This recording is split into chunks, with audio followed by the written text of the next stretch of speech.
Ada mertua dan anak mantu yang terlalu suka mengatur. Terlalu suka mengatur. Sampai foto-foto juga harus dia punya mama mantu yang atur. Selalu berdiri di sini, tidak boleh kalau kaki dua silang. Harus kaki dua bentuk O. Kayak gitu dia punya mertua. Ada anak mantu juga yang terlalu mengatur dia punya mama mantu. Terlalu mengatur dia punya orang tua. Ini orang tua susah sakit berat juga foto mesti senyum begini. Mau senyum karena mana kok gigi sudah tidak ada. Tapi dia atur-atur lah. Ada.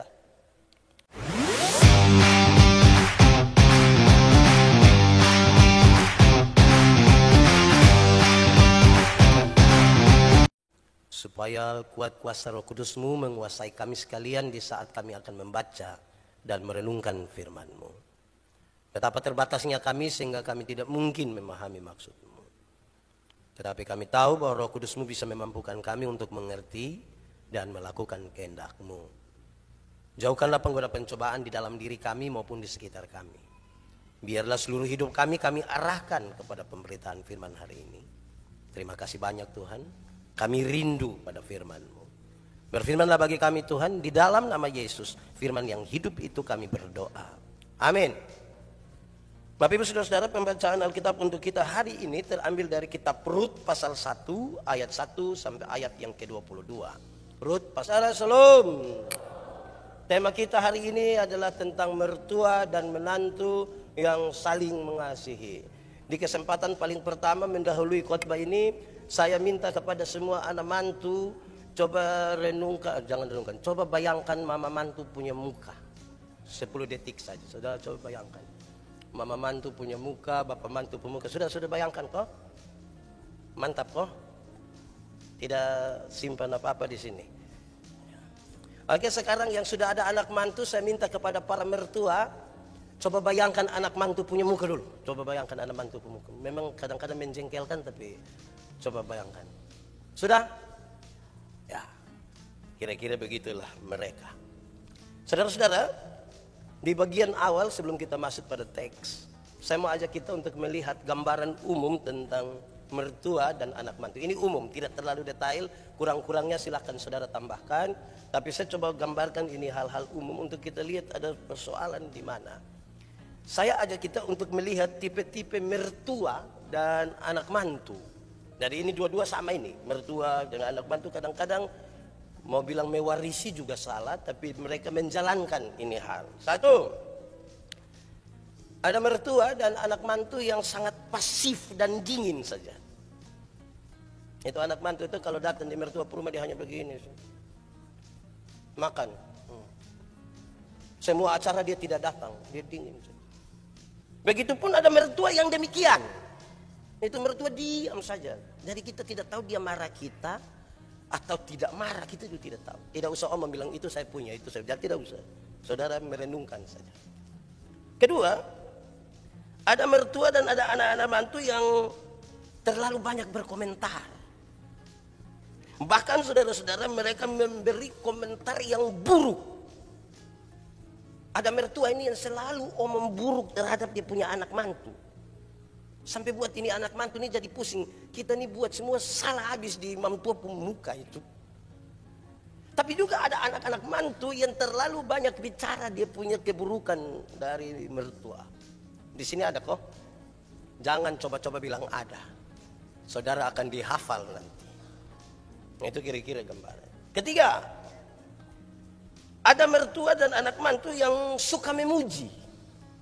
Suka memuji. Wih, beta pu anak mantu satu tuh terlalu baik. Beta sudah ketemu orang baik tapi anak mantu dia lebih baik dari semua. Kemungkinan sampai mati dia tidak akan sakit. Ini anak mantu. Ada juga anak mantu yang suka memuji dia punya orang tua. Beta punya mertua itu terlalu bersih. Itu orang pembersih tidak ada dua. Bahkan di depan pintu saja tulis bersih pangkal sehat. Begitu ya dia puji-puji dia punya mertua. Empat. Ada mertua dan anak mantu itu yang terlalu memberi perhatian. Kadang-kadang melewati batas. Sedikit-sedikit telepon, "Subangun." Hai kok kita beromong, pasti beta subangun. Cek cucu, cek dia punya mantu, cek segala macam dulu. Kamu mau tidur jangan lupa kasih mati kompornya, ingat kunci pintu, itu burung di udara tangkap supaya isi. Dia pokoknya perhatikan semua. Ada anak mantu yang juga begitu. Dia sangat perhatian dia punya orang tua. Bapak, pin di ATM kasih dong. Satu sahabat tak kuju bapak ada apa? Ini anak mantu begini perhatian sekali ya. Tapi dia memberi perhatian. Apapun, bapak ingat bangun, makan, papa ingat cerita dan teman jangan terlalu lama, jam 9 tidur sudah. Iya anak ini jam 9 pagi, suruh bapak tidur lagi ini. Tapi perhatian, gitu. Bagus. Berikut, ada mertua dan anak mantu yang terlalu suka mengatur. Terlalu suka mengatur. Sampai foto-foto juga harus dia punya mama mantu yang atur. Selalu berdiri di sini, tidak boleh kalau kaki dua silang, harus kaki dua bentuk O. Kayak gitu dia punya mertua. Ada anak mantu juga yang terlalu mengatur dia punya mama mantu, terlalu mengatur dia punya orang tua. Ini orang tua susah sakit berat juga foto mesti senyum begini, mau senyum karena aku gigi sudah tidak ada.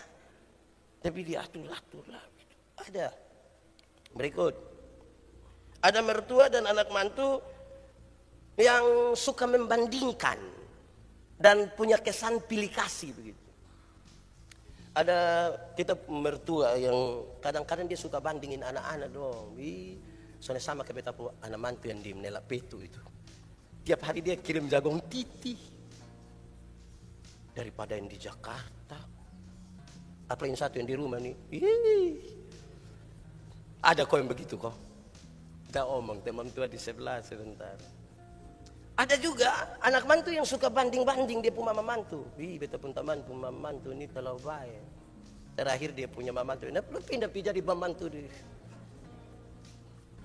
Ada begitu-begitu. Berikut saudara-saudara, ada mertua dan anak mantu yang suka gosip. Sutua-tua tapi dia selalu gosip dia punya anak mantu. Lihat itu Timur satu. Manusia. Yang anak mantu juga kira mau kalah. Dia juga gosip. Dia bilang, gak usah lihat tua-tua begitu. Ada ganti-ganti baju, belum lunas itu. Gosip ini, aduh ini. Seberapa ini? Banyak lah, masih ada lah. Beta kasih gambaran dulu, nanti baru kita omong. Ada mertua dan anak mantu yang terlalu suka mengeluh. Mengeluh sekali. Ada mertua-mertua ini yang tidak ada hal lain selain mengeluh tentang dia punya anak mantu. Iya, tapi anak mantu ini dia penggaji ini hanya 100 juta ini. Terus ada anak mantu juga mengeluh saya. Iya, mertua itu. Tiap hari bangun pagi dia telepon bukan omong, dia hanya pakai begini. Mengeluh. Berikut, ada mertua dan anak mantu yang sangat materialistis. Ada mertua itu yang ukur dia pun anak mantu itu hanya soal materi saja. Beb anak tuh sedikit lagi dia akan kirim. Pokoknya mama kalau sudah telepon tuh belum omong dia suka kirim. Belum omong, padahal dia mau kasih tahu lain ini, tapi anak mantu langsung kirim. Pokoknya ukuran-ukurannya materi saja. Ada anak mantu juga yang pikir dia pun orang tua begitu. Lah beb pembak mantu. Dia suka tahu beta bilang kalau urus papa nanti ini rumah lu yang dapat. Biar jaga-jaga, biar tertekan juga, jaga-jaga sedikit lagi rumah dapat. Ada mertua dan anak mantu yang kadang-kadang tidak saling peduli. Kamu mau apa kok namanya sunik atau dia masing-masing urus diri sendiri. Papa mama tidak mau urus kamu, atur kamu diri di situ. Kami lahirkan badan tapi tidak lahirkan sifat, jadi atur masing-masing. Ada anak mantu juga yang bilang dia orang tua sama. Kita ini menikah karena kita sudah tua, sudah dewasa. Tidak usah atur-atur. Bapak mama urus diri sendiri. Nah begitu. Berikut. Ada mertua dan anak mantu yang sama-sama sok tahu. Ini mertua ini semua dia tahu. Semua hal. Tidak ada satu hal pun yang dia tidak tahu. Jadi kita kadang-kadang pikir ini mertua atau Google. Ada anak mantu juga begitu, semua barang dia tahu habis. Saudara bisa bayangkan kalau yang dua-dua so tahu ini baru tiap hari don duduk bercerita tentang yang don sama-sama tahu. Wih, berarti. Lagi dua. Nanti yang lain saudara tambahkan karena mungkin saudara pemertua tidak ada di ini bagian. Itu lain sendirilah. Ada mertua dan menantu yang pura-pura baik. Pura-pura baik. Sepertinya peduli padahal penuh kemunafikan. Anak mantu ini dia urus-urus dia pun mama mantu, dia urus-urus mama mantu kan sedih, mantu aduh kasihan betapa anak ini, aduh tiap hari urus. Sudah mama namanya kita anak ini mesti berbakti. Pas dia keluar dia bilang tua mati tidak mati mau. Kelihatan baik, tapi ada juga mertua yang begitu, kelihatan sangat baik, kelihatan sangat perhatian tapi penuh kemunafikan. Nanti dia omong-omong dengan kita baik-baik, kita tidak ada, baru dia panggil dia anak, dia bilang, itu hari bilang, jangan kawin dia. Mama siap itu anak dari soe, kamu tidak kawin sekarang. Dia penuh kemunafikan. Terakhir dalam yang ini gambaran ini, ada orang tua, ada menantu dan ada mertua dan menantu yang sangat tergantung. Ada mertua yang tidak mau tinggal sendiri. Dia kepingin rumah rame terus, dia kepingin harus datang-datang terus. Ada anak mantu juga begitu. Dia sangat-sangat tergantung kepada dia punya mertua. Apalagi dia ingat waktu dia kuliah itu mertua ke sekolah dia jadi itu ke film di Indosiar itu. Dia sangat tergantung. Ya, kalau ada kurang-kurang saudara tambahkan model dan tipe-tipe mertua dan anak mantu sambil berusaha menempatkan diri kita ada di bagian mana lah. Itu gambaran pertama. Gambaran yang kedua saya ingin mulai dengan mengatakan saudara-saudara bahwa ada banyak orang tua, ada banyak mertua ingin tinggal bersama-sama dengan anak-anaknya, tetapi justru ada banyak anak-anak yang setelah menikah dia tidak mau tinggal dengan dia punya orang tua. Terbanyak. Karena itu saya coba pisahkan antara mertua dan menantu yang tinggal sama-sama dan mertua dan menantu yang tinggal di rumah yang berbeda. Kita mulai dari mertua dan menantu yang tinggal bersama-sama. Ini gambaran umumnya, tidak detail, saya memberi gambaran. Mertua dan menantu yang tinggal bersama-sama itu, ada banyak pihak yang merasa tidak adil. Ada mertua yang merasa ini tidak adil ini. Ada anak mantu yang dirasa ini tidak adil ini. Masa kok kita beli Indomie 3, mantua makan 2, beta 1? Tidak adil ini. Masa kok setiap kali ikan lewat beta yang beli, es mama pun itu tidak adil ini. Tinggal sama-sama. Ada pihak yang memanfaatkan kesempatan kalau tinggal bersama-sama. Tinggal bersama-sama. Anak mantu bilang, kasih tahu ini kan cucu pertama paling disayang. Picium kung pipi. Kasih tahu ya. Bilang susu habis. Jadi pas dia memanfaatkan itu kesempatan. Ada juga mertua yang memanfaatkan ini kesempatan. Anak mantu ada itu dia sakit terus. Aduh, mama mesti pergi Surabaya. Tidak bisa dengan di sini. Tinggal sama-sama. Ada juga saudara-saudara, kalau kita tinggal bersama-sama, ada upaya, ini upaya bagus nih, untuk mengerti dan menerima. Ada upaya. Mungkin kita tidak terlalu kenal mertua karena tinggal sama-sama nih. Kita punya istri, suami, kasih tahu papa mama nih dari dulu begini. Dari upaya untuk mengerti, mulai menerima, belajar hidup bersama, dan seterusnya. Kira-kira begitu. Ditinggal bersama-sama juga ada yang dilakukan, ada hal yang dilakukan dengan tulus, tapi ada hal yang dilakukan dengan terpaksa. Dan kita tinggal sama-sama, mau tidak mau kan harus lakukan. Ada kadang-kadang tulus, ada kadang-kadang terpaksa kita lakukan. Saudara-saudara, ditinggal bersama-sama mertua dan menantu itu saudara-saudara, ada pihak tertentu yang serba salah. Kadang-kadang dia punya mertua yang serba salah, kadang-kadang anak mantu yang serba salah. Mama dong ini kan hidup di zaman Jepang, bangun 2:30 pagi. Jadi kita masih tidur enak-enak, baru pulang jam 12 lagi, baru tidur tidak lama mantu bilang, ini ayam dong tidak tahu bangun kok belum. Wih mantu juga, ini anak dia serba salah dia bangun, tapi semua yang dia bikin ini dia serba salah. Tapi ada mertua juga yang serba salah karena dia pun anak-anak. Dia pun anak-anak pun teman-teman sering datang situ, mantu juga serba salah, mau buat bagaimana nih. Tapi juga saudara tidak usah terlalu pesimis. Karena orang tua dan menantu yang tinggal bersama itu banyak yang punya relasi kasih yang indah. Banyak yang punya relasi kasih yang indah. Orang duduk bersama-sama, orang tua selalu ingat papa dan mama pun anak 4 orang. Yang lahir dari papa dan mama pun kandungan itu 2 orang. Tapi kan dong sudah menikah dengan kamu dua, kami bu anak ampo orang, papa mama jadi domba sayang. Penuh kasih. Ada anak-anak mantu yang bilang bahwa papa dan mama yang di Kupang sama dengan bapak mama di Soe.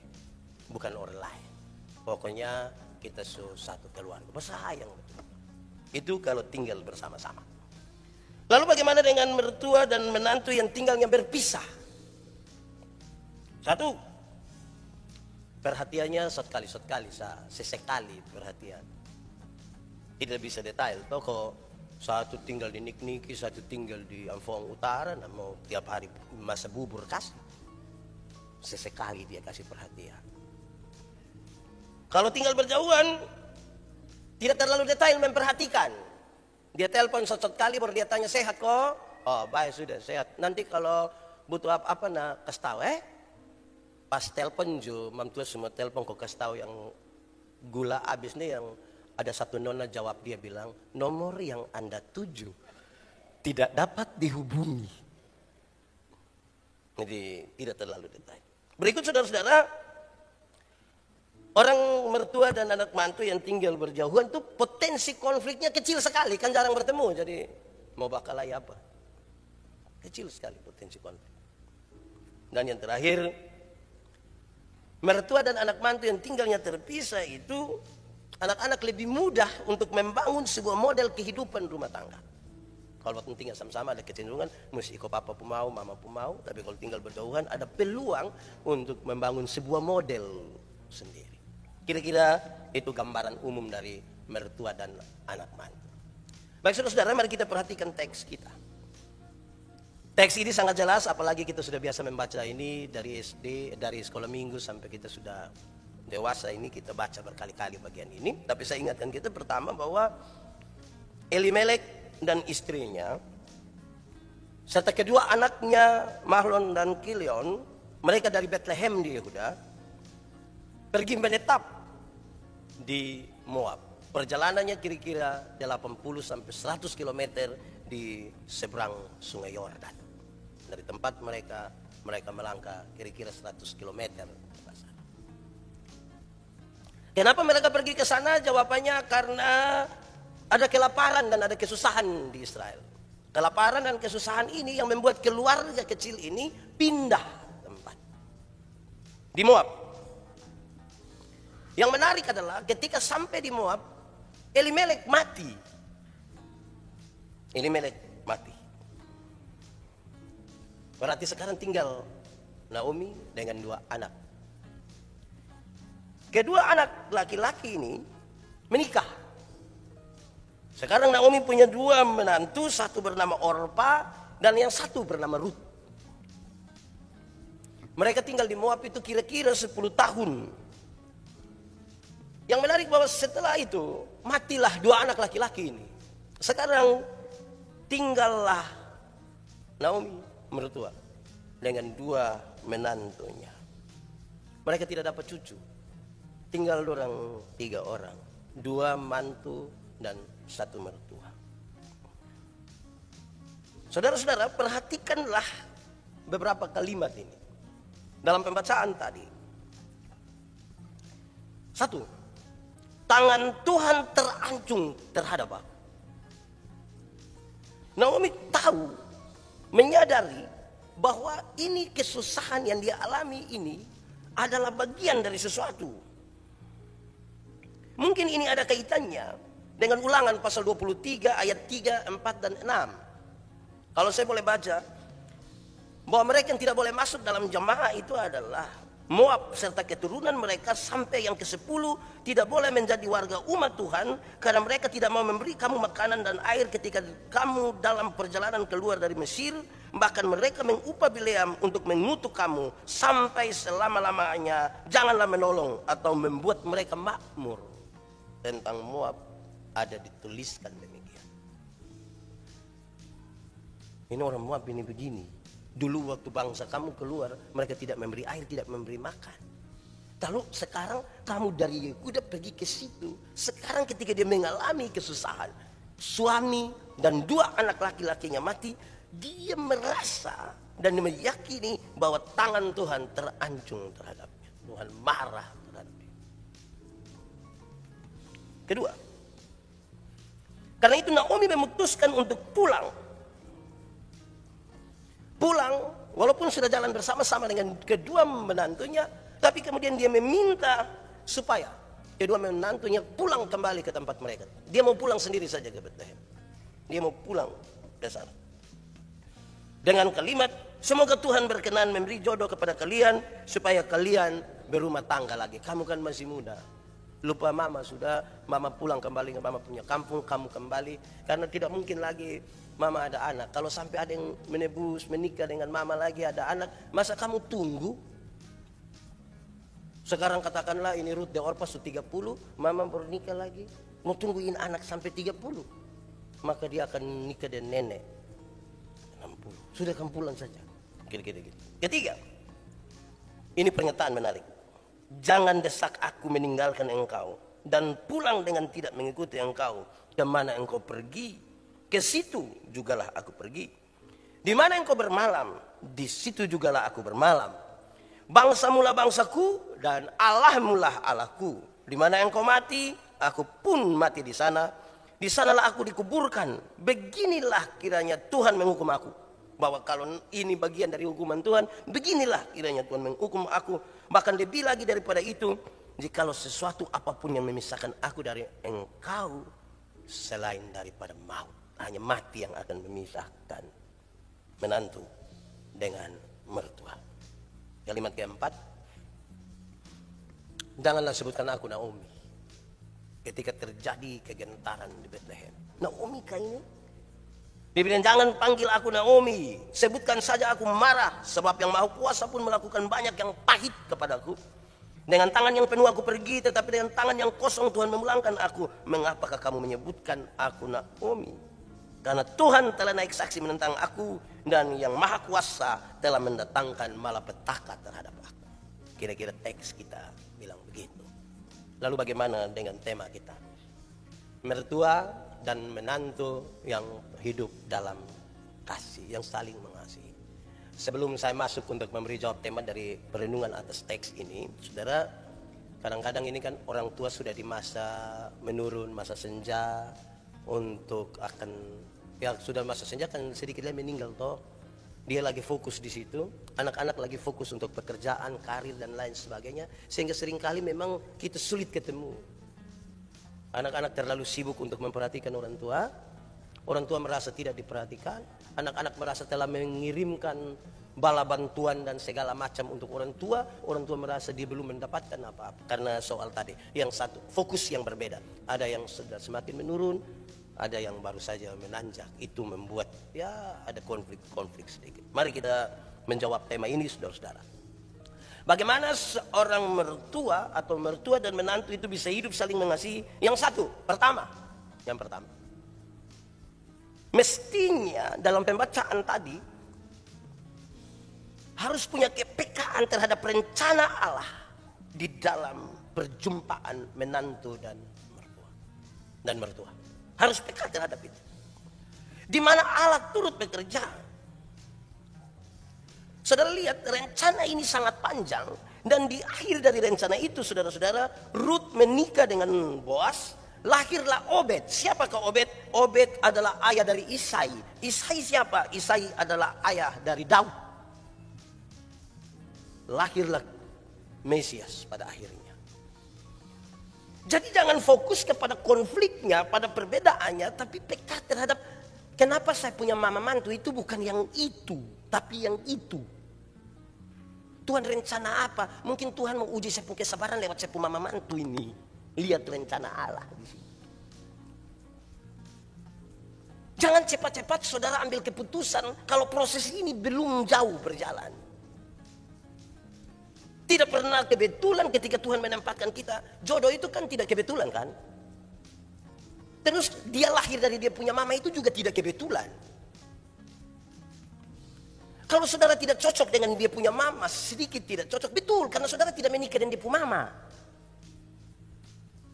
Kan nikah dengan dia.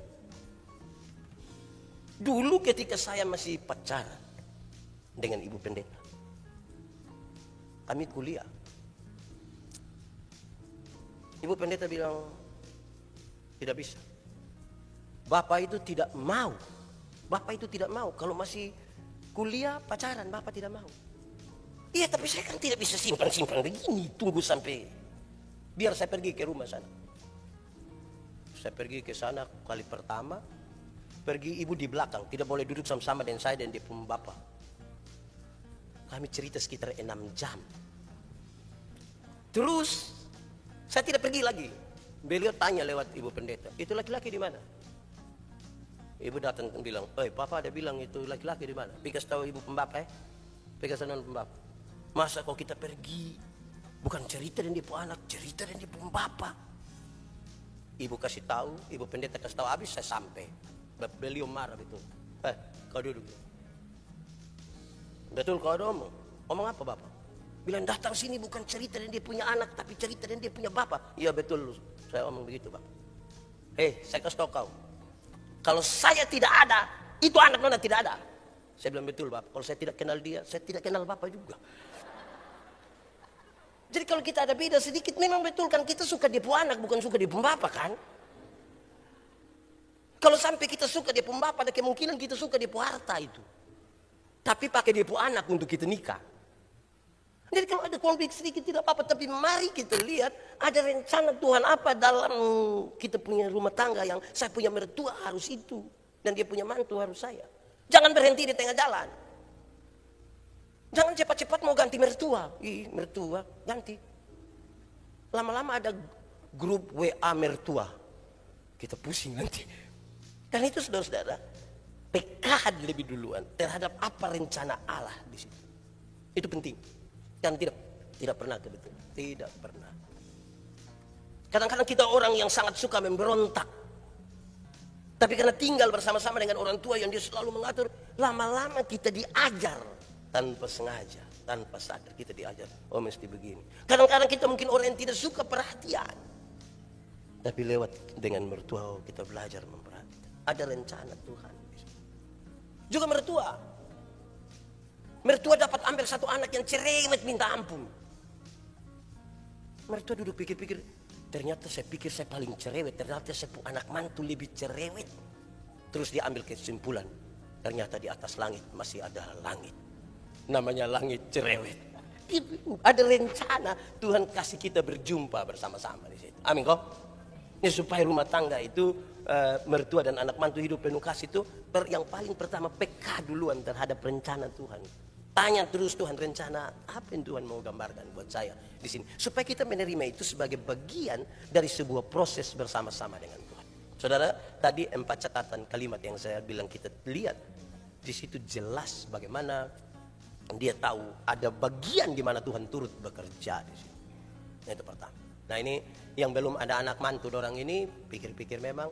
Yang rencana mau akan menikah, pikir-pikir memang. Supaya ketemu dengan mertua, mertua ketemu anak mantu, gak bisa sama-sama baik lah. Itu pertama. Kedua, ini bagi menantu ini. Pembacaan tadi jelas menolong kita. Pasangan yang baik itu mampu bukan saja untuk membuat dia menerima dirinya, tetapi sekaligus menerima, mencintai, dan mengasihi orang tua. Jadi pasangan yang baik adalah kasih tahu dia punya istri, kasih tahu dia punya suami, jangan hanya terima saya, terima juga saya punya bapak, terima juga saya punya mama. Cintai ini bapak, cintai. Saya kira Mahlon dan Kilion hidup sangat singkat dalam pernikahan mereka. Tetapi mereka mampu untuk mengajarkan istri-istri mereka bagaimana penerimaan terhadap mertua. Bagaimana penerimaan terhadap mertua. Saudara, kadang-kadang kita pun titik konflik itu di sini. Titik konflik itu ada di sini. Di mana kita yang anak ini sulit sekali menempatkan diri. Ini saya punya istri, ini saya punya mama. Belum lagi kalau istri bilang, pilih mama atau saya. Ini kan bukan pilkada. Kecuali kalau mama mau maju wali kota, kita juga wali kota. Jadi pilih mama atau saya. Itu yang bikin kita dilema. Janganlah. Karena itu saudara-saudara, dalam memahami tentang proses yang Tuhan izinkan, supaya kita mengenal dan peka terhadap apa yang Tuhan mau kerjakan. Di dalamnya kita saling mengajarkan penerimaan. Penerimaan terhadap kita punya suami punya papa mama, istri punya papa mama, begitupun sebaliknya. Nah itu baru kasihan.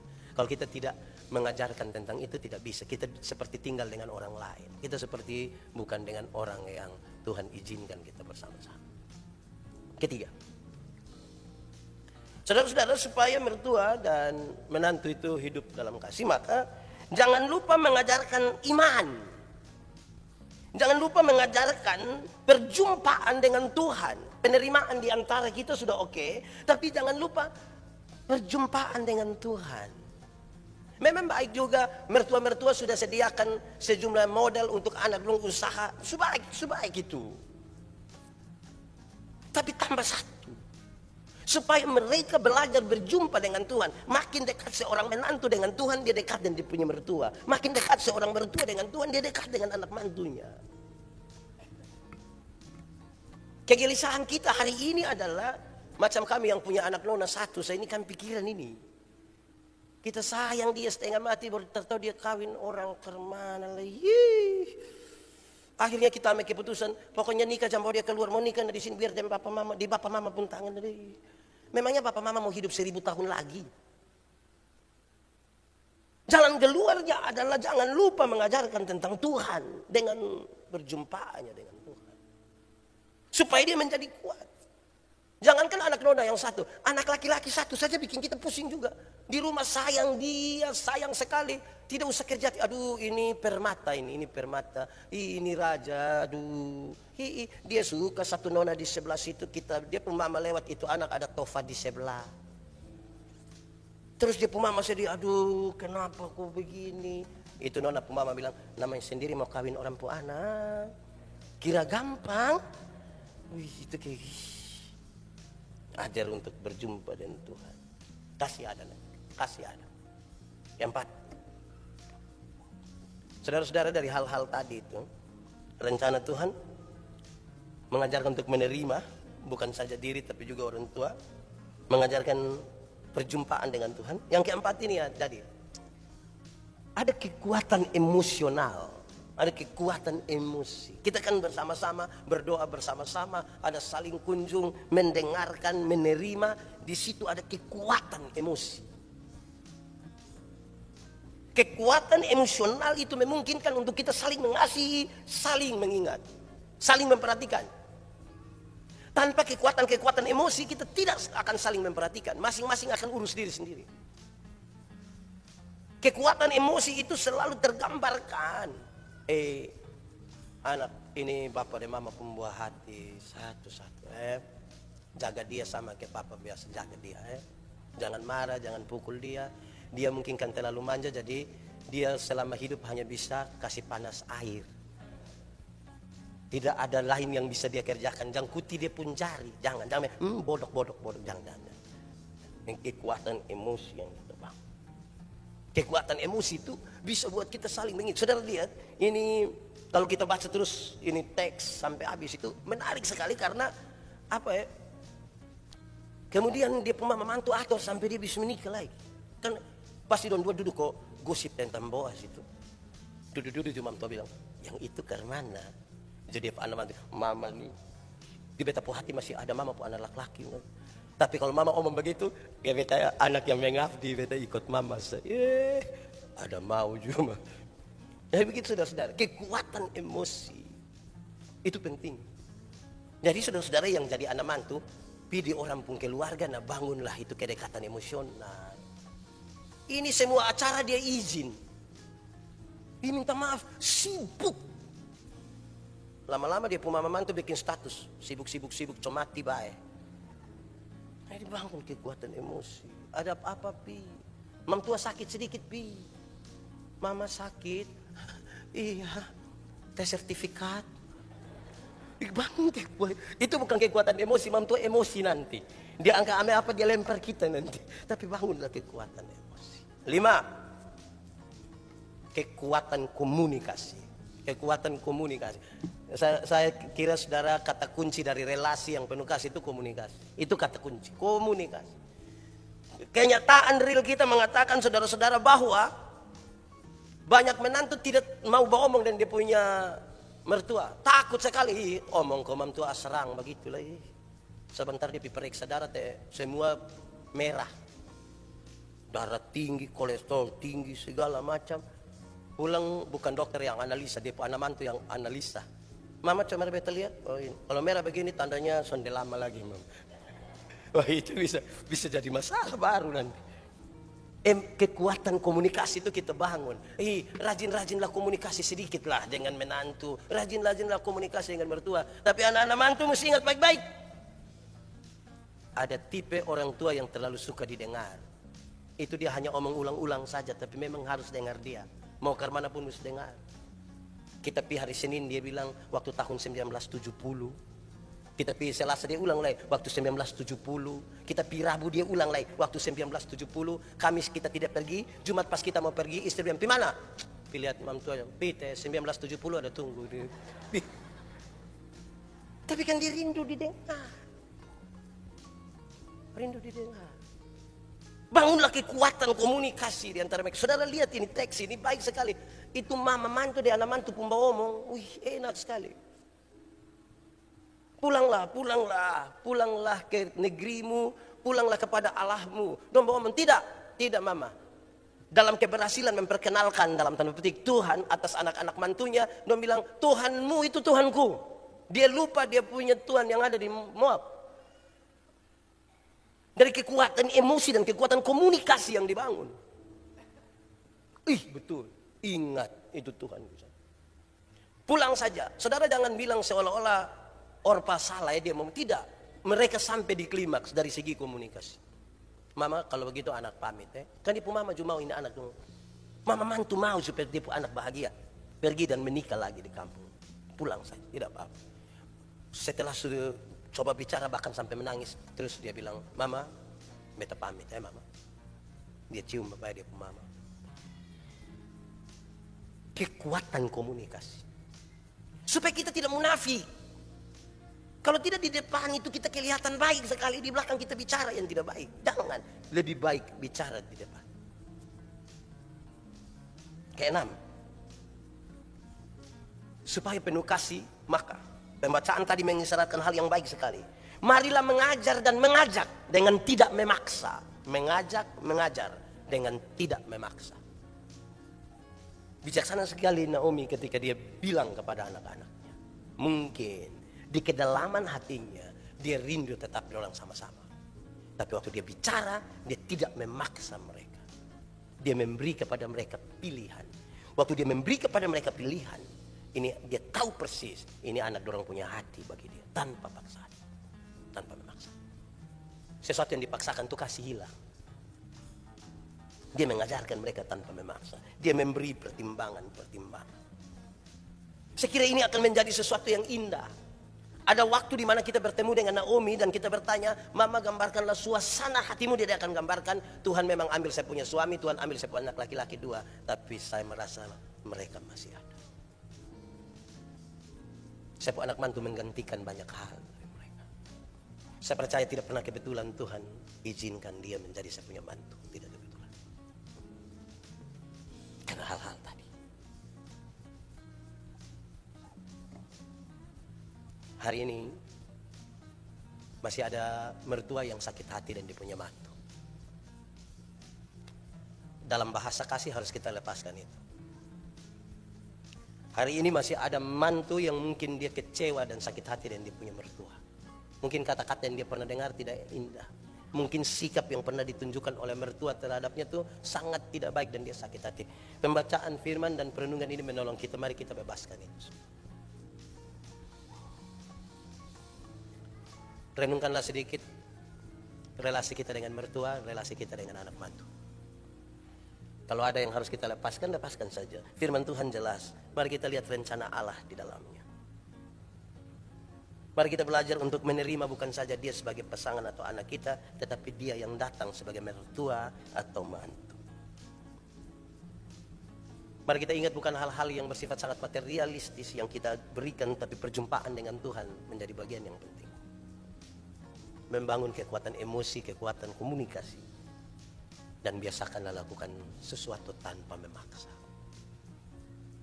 Kita tunduk kepala. Masing-masing kita mau berdoa. Mari berdoa. Tuhan Yesus, terima kasih untuk firman-Mu.